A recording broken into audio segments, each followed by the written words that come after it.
Hi. Oh, I'm looking at the keyboard. Sorry, I just discovered my webcam. So I'm pretty excited about doing this. This is my first webcam broadcast, and it's for school. So, this is my educational autobiography. And I know I was freaking out at the beginning, but I'm really excited about this because it's going to be my first YouTube video ever made. And I'm getting to talk about something I'm passionate about. So I'm excited. Now, I'm going to tell you the educational influences I've had throughout my whole educational career and how it's influenced me to become the teacher that I want to be. So, let me start with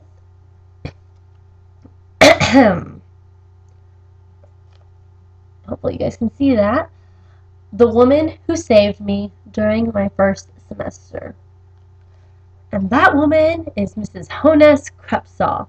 She was my English 101 teacher. She was absolutely fantastic. And what made her so influential on me was that she helped me during a time that I was having a little issue. Actually, it was a big issue. Mono. Yeah, it wasn't too great. I was so sick that I could barely move. Like, my muscles felt like they weighed a million tons each. The littlest movement, like typing on a keyboard, because most people think that you can do your homework while you're sick and just type it up. No. You can barely move. It's the worst. My throat was swollen. I felt like I had congestion. Like, it just was bad. Bad. I was laying there for a week, didn't eat anything because my throat was so swollen I couldn't. I could barely drink water. So, that was, no, not fun. But what really helped me want to become a teacher, like what influenced me was the fact that she proved the number one lie wrong. Do you guys know what the number one lie is? Here, let me introduce you. Let me clarify. The number one lie that high school teachers tell their students. And that lie is that college professors are mean. They won't help you if you miss a class. If you miss something, you can never make it up. It's a big black hole of craziness. No, such a lie. My English 101 teacher, Mrs. Hodges-Kopsall, helped me so much. When I got back, I went to her room and conference with her, even if it wasn't her office hours. She was willing to work with me. She helped me organize all my outlines from my paper, my main ideas, helped me sort out my paragraphs. She was fantastic. And this paper that I was freaking out about, by the way, was worth 20% of my grade. It was a midterm paper, so it was something that was just freaking me out while I was sick, and I was so worried, and because I was worried, mono stress induced, so I was getting sicker, and it was horrible. But she was so helpful and so sweet about it, and it really showed me that not all college professors are gonna freak out on you if you miss a class. They're not gonna penalize you or not give you time to make up your work. And I learned that from her because she showed me that. And not only was it her helping me, but all my other teachers were very helpful as well. But she, in particular, was just so helpful to me. And I was so thankful for that. And I'm different because I know now when I become a teacher that I have to be patient. And if anyone knows me, I'm not a patient person. It just doesn't happen. I'm not. But now I'm a little bit more patient and I'm willing in the future when I get a job as an English teacher, hopefully, that to be patient is very important. To work with your students is very important. Yeah, there are some students you're going to get that aren't going to want to go to class ever and they're going to say they're sick every time. But you can still be patient with them.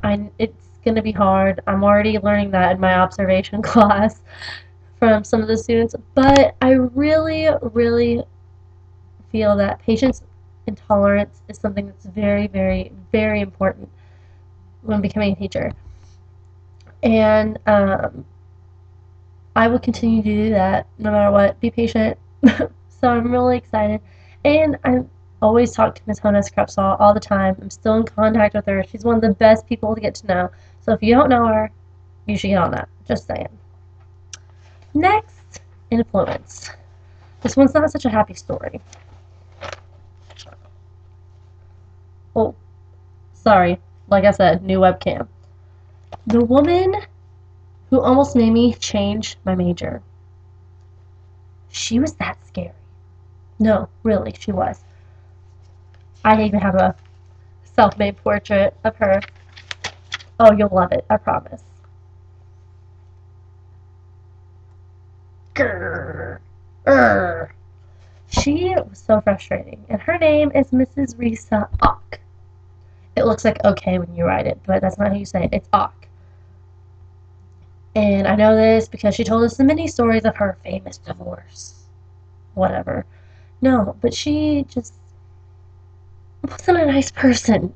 I hate to say that, but because I'm not a mean person, but she just wasn't a nice person. She wasn't.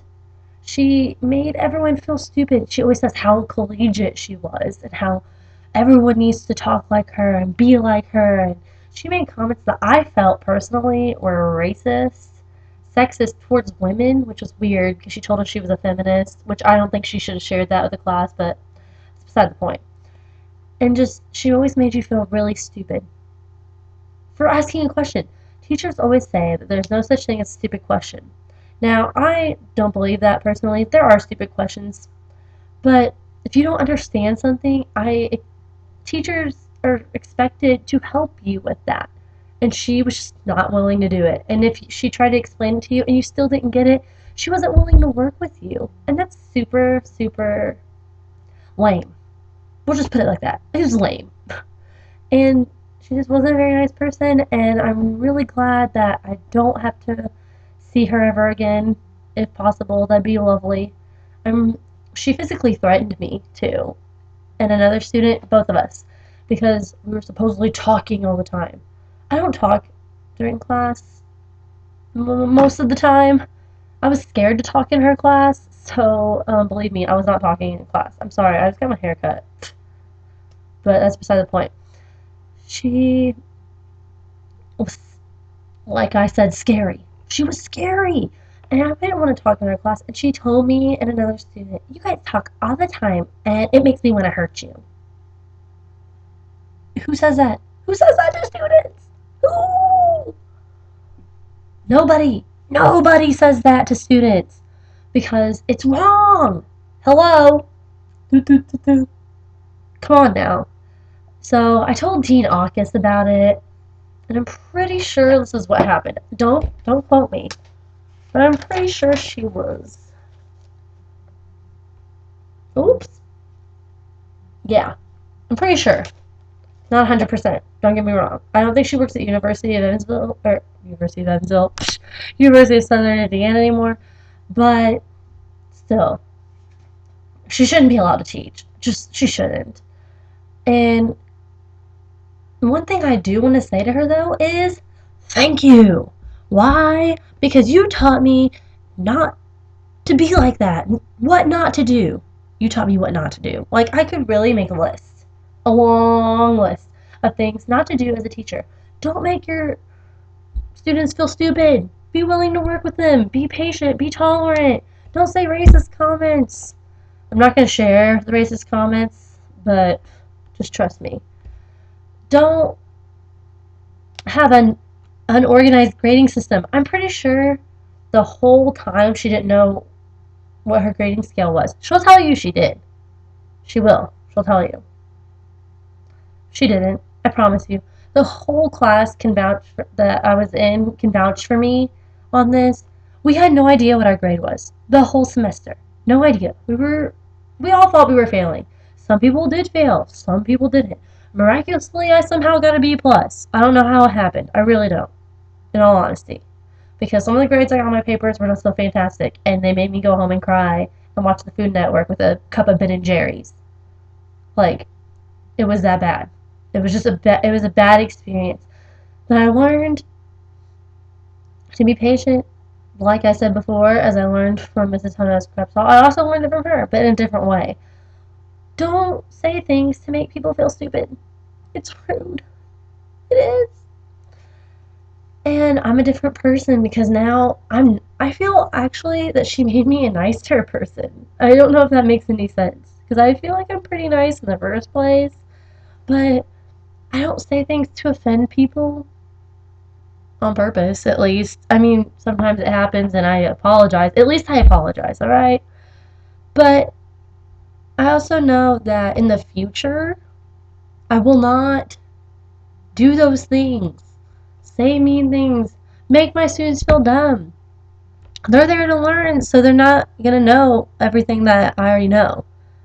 That's how she acted. She acted like we were already supposed to know everything. And that kind of defeats the purpose, don't you think?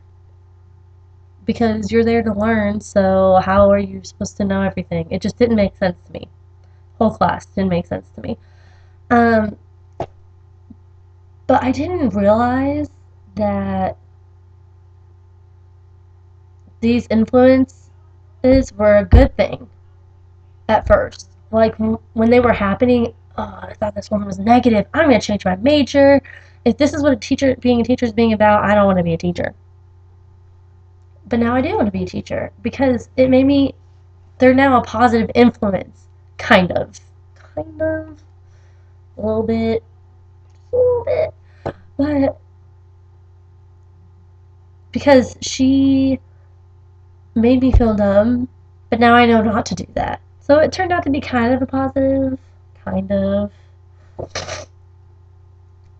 And one more influence I'm going to tell you about, it's not necessarily a teacher. I mean, he is a teacher at Signature, but someone I grew up with.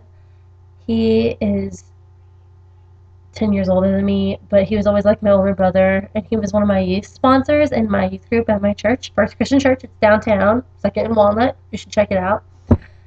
But his name's Russ Lukey, and he is amazing. Let's just throw it out there. He's an amazing guy. And during this whole time with Risa Og, I was like, Russ, I don't know how you became an English teacher. Did you ever have her? And he would tell me, no, I didn't have her. What's going on? And I would tell him, he just says, turn it around. Make it a positive. Always stay positive. It'll make her mad. Stuff like that. He was always telling me to have a positive attitude because if I didn't have a positive attitude, I wouldn't get anything out of the class. And he was right. He was right. Oh, sweet Jesus. He was right. Thank goodness. Because I was going to change my major, and because of him, I didn't. He told me, stick it out. It's one class. Once you get through it, you'll never have to see her again. Hopefully. Hopefully.